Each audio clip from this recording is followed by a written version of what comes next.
again. कृपया ध्यान आपो अहमदाबाद दिल्ली में आपका स्वागत Lucknow Junction. ನಿಲ್ದಾಣದ ಕಡೆಗೆ ಹೊರಟಿರುವರೆ Hyderabad Superfast Express পরবর্তী স্টেশন নেতাজি ভবন कृपया ध्यान दियो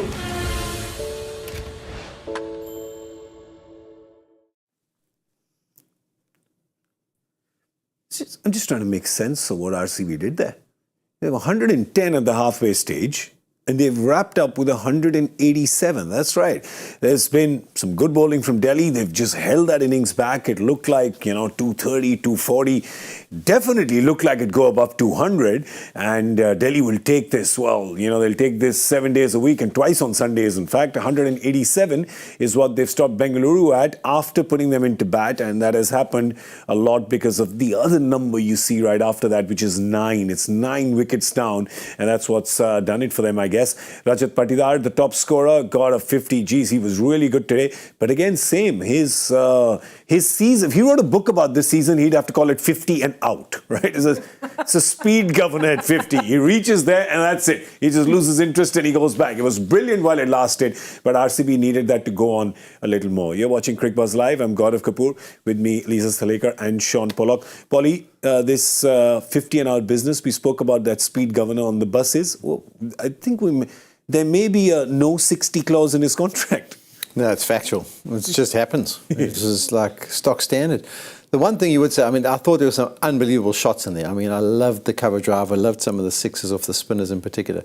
But he was dropped 3 times, I think, in that 50. So I think tonight he was fortunate to get to 50. So I think he would take it and he'd be governed that he can't go past. But it's surreal that it's happened. It's basically been 1 ball 3 times, 1 ball twice, 2 balls twice, and now 3 balls. Yeah, right after getting his 50, gets out in 1 ball, 2 ball, 3 balls. So, yeah, that's what you're talking about. Yeah. But today they needed him to go on because the time when he was going, the time when he was batting, Will Jacks was batting, Lisa, we thought it would be well over 200, not just over 200, well over 200. So this has been, they've kind of derailed solid in the back 10. Yeah, they were setting up, the platform was set, wasn't it, to really go big. And then you talk about who was still left. You had Cam Green, you had DK, who's been going great guns at the back end, Lomror, who probably hasn't had the greatest tournament but still can hit. Yeah. But yeah, where it changed was probably Khalil coming on. He only went for 3 in the 12th. And then Aksa in the 14th went for 3 and then Kuldeep 4. Yeah. And they were able to pick up a wicket as well. So it's that 11 to 15 mark, 28 for 2, that put the handbrake on and everything came screeching to a halt. Well, you would have think it would have gone from 10 to 12 to maybe 14 and then maybe 16 at the back end. When we had our scores guessed, we were hovering between 205 and 220. Yeah. And we were like, well, they're going to have to pull the rate back, otherwise they're going to clear us comfortably. They've gone 187. It's a major surprise. And I think it was quality defensive bowling. It wasn't like they were trying to take wickets. They were just hitting areas which was difficult to hit. The only person who, he had that one good over, Kuldeep, but I was a little bit bemused by his tactics. We've seen in the RPL, in particular in this ground, don't give it air. If you give it air, it kind of disappears, and he did give it air. I'm glad that he's got the nerve to try and do it, but it wasn't going to be the right tactics on this surface. I think you have to be a little bit flatter, and when he got that right, he was a handful. But Rashid was brilliant. He was the catalyst to all of it, and it was just clever defensive bowling, which is becoming an art in the RPL. It was Khalid. They started that 11 to 15, which just seems a little odd considering they'd only lost 2 wickets going into that phase. So which is why that slowdown, I don't think that slowdown is as much the batting as it is the bowling, just all over that batting. There's a batting lineup going at 11 and over, and then these guys still come in. I think you've got to give them a lot of credit for holding their nerve and for finishing off, because the first 10, it didn't look good for them at all.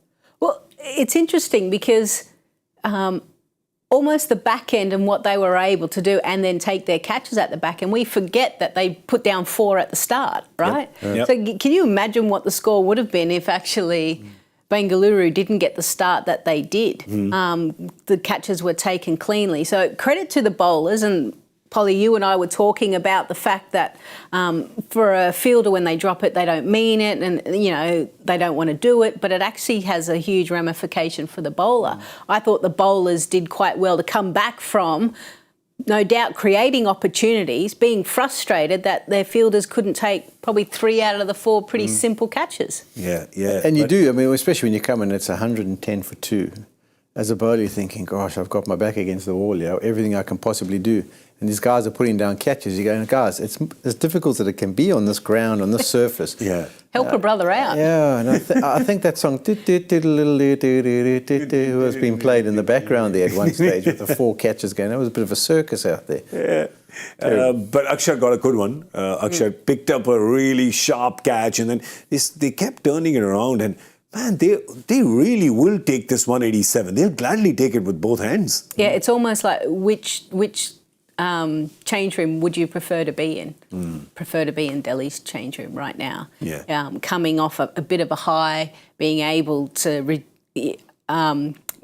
keep them to that modest total, bowl well, take your catches at the back end. That's why I said it almost erases what happens in the front end, and they go, yeah, we can absolutely chase this. And given the start that their openers have had lately, and if they can do that again within the first 3-4 overs, doesn't even have to be for the first 6, the first 3-4 overs, they're sitting pretty, Delhi. I love that little moment between Virat Kohli and Ishant Sharma. That's definitely going to be in my coolest moment of the day. But that was great to see, because these are 2 guys who've played junior cricket together, right? I mean, they've played together since they were, wee lads, as you call them in Scotland. They were wee lads. And you could see, and Lisa and I were talking in the comm box about it, if there's one thing you know about Virat Kohli is that he hates getting out. He hates getting out more than any injustice in the world. And to make him laugh at that point in time kind of gives you a little insight into that camaraderie, doesn't it? Yeah, but I think there must be a disclaimer that goes in around that. And all the young bowlers in the tournament that are watching that, don't think you can go and do that. Because you'll get an MRF across somewhere, I mean, you got to understand the relationship between the two, because, there's not too many, even when you good friends, really good friends. Sometimes, you sometimes get a person out and walk past and tap them on the helmet and say, I got you in my pocket or something. They might tell you where your side of the dressing room is, and where you should go as quickly as possible. So I was actually interested. I mean, I don't know how close the relationship. I knew they get on well, but I didn't know how close it was. And when he went in and bumped him, I thought, what? And then the reaction kind of says, okay, obviously there's a good connection there and good friendship over the years. Yeah. But it's nice to see that, right? I know IPL is fierce, lots of money, players' livelihoods on the line. But at the end of the day, it is just a game. Yeah. It is actually just. When they first picked up the bat and ball, it was just a fun game. That's right. To run away from home almost and keep yourself occupied. So whenever those moments happen on big stages, there's a little smile that kind of, it just warms me up, because that's actually the pure essence of why we love this game. Exactly. This takes you back. It's nostalgia. It takes you back to when you were just little boys or little girls just playing the game for fun.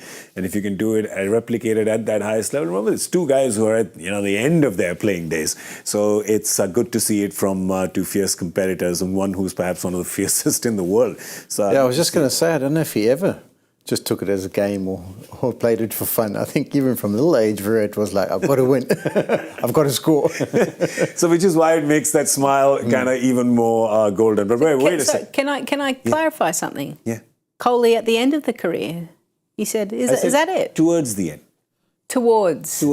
Yeah. Not at the end. I said towards So the end. you said He's towards... Bengaluru are out. Kohli's to the end. There's the headlines now already. I can see it. It's fair to say he's closer to the end than to the beginning. Yeah. Right now. So, that's what I mean. I still think that he could perhaps, I've not had this conversation with him. Just my estimation, at least another 4 IPLs. At least. How old is he? He's 36 this year. 40. Well, Faf's 39. I guess these guys are supreme athletes, right? Yeah. I mean, with his fitness Dhoni? level. Yeah. How old's Dhoni? Dhoni's 43. There you go. Yeah. There you go. It's also wicket keeping. So I'm saying at least 4. Right, okay, yeah. I just wanted to clarify, thank you. No, She wasn't looking for the Wooden Spoon Award. She wasn't looking for the stirring. She was trying to stir the pot. You're trying to stir the pot just because you didn't win the guessing game right now. Me? I never a stir. Never. Look at that butter won't melt in her mouth face. Cut. Quickly. There you go. That's the face. All right. Of course, Delhi will have these expressions. If they can get these 2 points, they have to get to 188. The Bangalore bowlers will, of course, try to stop them. But odds are stacked against Bangalore, you'd have to say at this point in time. But stranger things have happened. Delhi, of course, have to go out and get those runs. There is no Rishabh Pant there, remember. Looks like David Warner will come in as an impact player. Who are your openers then? Do you disrupt this Porel, Fraser McGurk that has been going really well? You want to go the right-left-hand combination, don't you? You don't want two lefties at the top. No, McGurk stays. Yeah, so... Yeah, McGurk's definitely. I think the question is Porel or Warner. Warner, yeah. So I reckon go Warner and Perel at 3. Porel at 3. Put Warner at his favourite spot. I think also the surface is probably more similar to what you get in Australia. It looks like there's some steep bounce there. So I think both these guys could enjoy it, especially using the pace, taking on the short pitch deliveries. But I think that next 5 overs or 6 overs is going to be wonderful to watch. Well, there's one impact sub already done for Bangalore. They've got Swapnil Singh in, so that change has already been made, as you see in that batting lineup, because they just pretty much Mohammad Siraj out there with a bat. It kind of made my eyes open a little more. I was like, that's a sight I wasn't expecting to see at 110 for 2. Right, that was not on my bingo card. 110 for 2. Mohammad Siraj out with the bat. No, I did not expect that. The way they went in the first 10. Well, all right. So odds stacked in favour of Delhi to get those 2 points. But who are they stacked in favour of in our power play guess? Because no one got it correct.